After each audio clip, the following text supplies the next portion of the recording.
At the end of 2012, and during the papal period of Benedict XVI, a series of documents came to light involving the Vatican in corruption situations, among which were the blackmail of homosexual bishops, reports on Masonic cardinals, and letters addressed to some bishops in which they were involved in cases of involvement with minors, among many other things. The theft of these documents, so compromising for the Catholic Church, was attributed to the former personal butler of Pope Benedict, the Italian Paolo Gabriel. He was in charge of serving his food, and even took care of tasting it first to make sure it was not in bad condition, or that in worse circumstances it contained some type of poison. He also took care of waking him up in the mornings, helped him dress and organize his things in case of travel, as well as accompany him wherever he went. Essentially, he was his shadow. For his services, Paolo charged a fee of 1,800 euros per month, and lived in an elegant house that was paid for by the Vatican.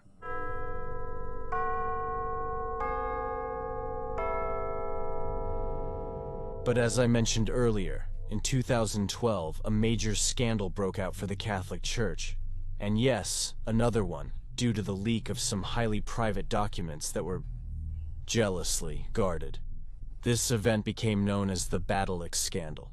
It was in March of 2012 when, on a television program called The Untouchables, journalist Gianluigi Nuzzi brought to light 2 letters that were sent by Monsignor Carlos Maria Vigano, in which he made a complaint about the corruption and poor management of the Vatican administration. It is unclear if this letter was an internal-level criticism, that is, it was sent to be read exclusively by members of the Vatican, or it was a public complaint. What is known is that Vigano had previously had a dispute with Cardinal Tarciso Bertone, who was the Pope's right hand, and for this reason had been sent away from Rome. After the public exposure of these letters, Nuzzi published a book called The Secret Letters of Vatican Benedict XVI, in which he talks about all the information that had been leaked. Among this was the confession of the secretary and founder of the Mexican congregation Legionaries of Christ, Marcial Maciel, who had been accused of taking advantage of the smallest ones and having up to 2 wives and children, which, by the way, this video can already be found on my YouTube channel or on Facebook.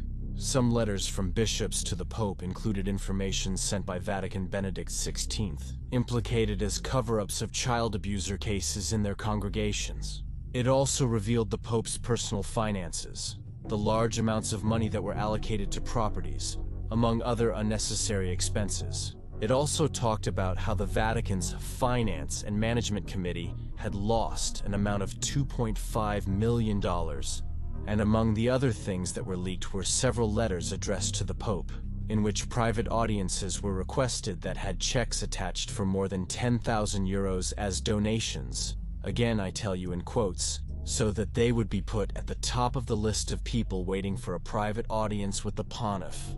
But among the things that were most shocking was a report that narrated in great detail the existence of a group of Vatican members who were homosexual, who could go to a venue that was in a villa on the outskirts of Rome, where they could have all kinds of recreation to the taste of the attendees. This gives a lot to think about, as primarily the Catholic Church for many years has rejected the idea of homosexuality. But this situation is doubly wrong, because according to the Church, priests and other religious ranks are celibate, meaning they cannot have any kind of carnal relationship. Not to mention the word, nor loving. What the Vatican wanted most was to know who had been the person who had leaked all this information. The only thing they could be sure of was that it was someone who was within the innermost circle of Pope Benedict, as there were documents that were kept in the Pope's room, and that is a place that very few had access to. This person had taken over the documents, had read them carefully to select which ones served his purpose, photocopied them and returned them to their place, so that no one would notice his feet until the bomb exploded, and then he had handed them over to the press. Therefore, Monsignor Ganswain held a meeting with the Pope's closest servants to ask them about the situation, and everyone denied being involved in the scandal, including Paolo. However, everyone suspected one particular person, and this, well, was the Catholic Church. Therefore, the Monsignor told him that they had to suspend him as a precaution, to which Paolo reacted indignantly, saying that they surely just wanted to use him as a scapegoat. But, despite all the suspicions, Gianluigi Nuzzi always denied that Paolo was the infiltrator. After the Butler's suspension in March 2012, Pope Benedict appointed 3 cardinals to head the investigation to find out who was to blame. And at the head was the Spanish Cardinal Julian Garance, who at that time was the superior of Opus Dei. This is an institution that belongs to the Catholic Church, whose mission is to help parishioners live according to faith on a daily basis. The idea is that anyone can take the path of sanctification, not just the religious. On May 24 of the same year, authorities searched Paolo's house, where his wife and children were, and after a few hours of meticulous searching, they found 82 boxes containing documents, some of which were originals and others were copies. 2 hard drives with confidential information, a check for €100,000 made out to Joseph Ratzinger, signed by the Catholic University of Murcia, and gold nuggets that were listed as donations to the Pope, and a very valuable first edition of the Epopela Latina, the Aeneid, narrated by Virgil from the year 1581.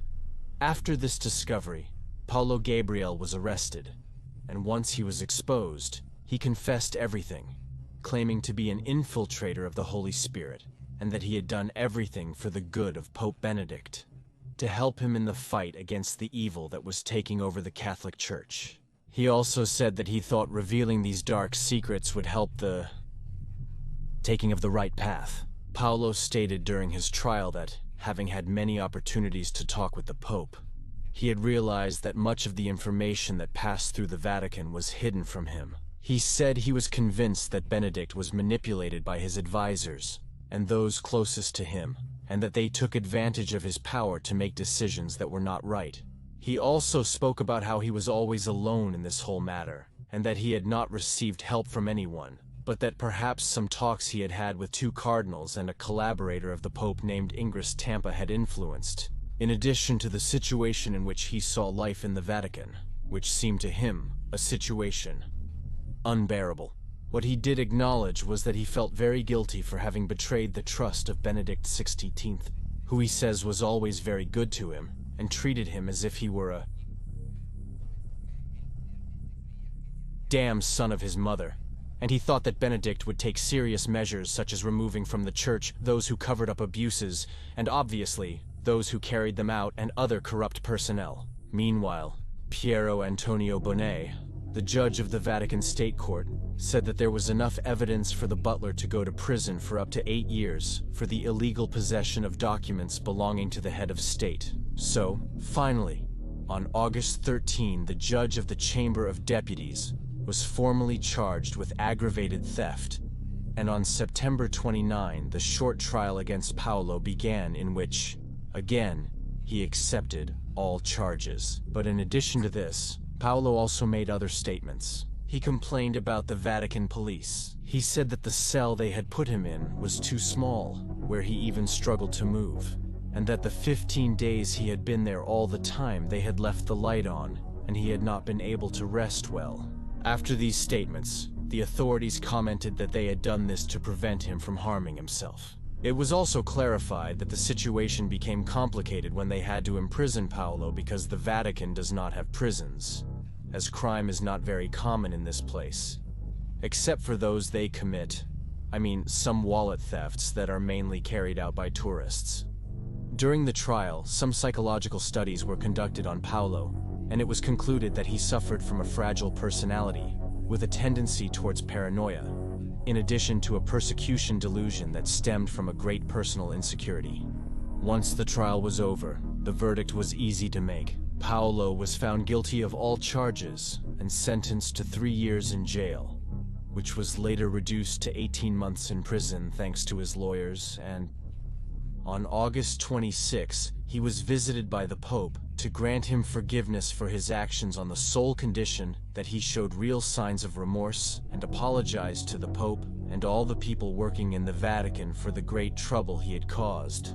So on December 22, 2012, Paolo received the papal pardon. On February 28, 2013, an event occurred that marked the Catholic Church. Joseph Ratzinger, better known as Benedict XVI, resigned from his position as Pope.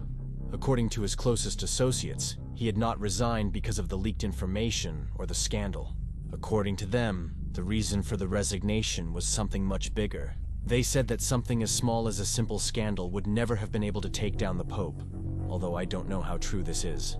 But on the other hand, the 18 months that Paolo had to be in prison passed, and he began to... at the Bambino Gesù, which is the most important pediatric hospital in Rome. Many media outlets sought him out so that this character would declare how he felt about his freedom, and obviously to get more information from him. But he never again spoke publicly about the case, nor did any image of him ever appear in any medium. Nothing was known about him until December 2020 when he passed away. Ratzinger finally declared the reasons for his resignation were that his physical abilities and health were declining, as well as his mental abilities. Obviously, it is still believed that the whole scandal is largely the real reason why he resigned. But in the end, as I always tell you in these types of cases, it depends on each person's belief, and well, yes, it depends on what each person wants to believe. If you liked this video, don't forget to follow me on my social networks, and if you have any specific topic that you would like, email me at email@vappmysterio.com.mx or reach out on my social networks.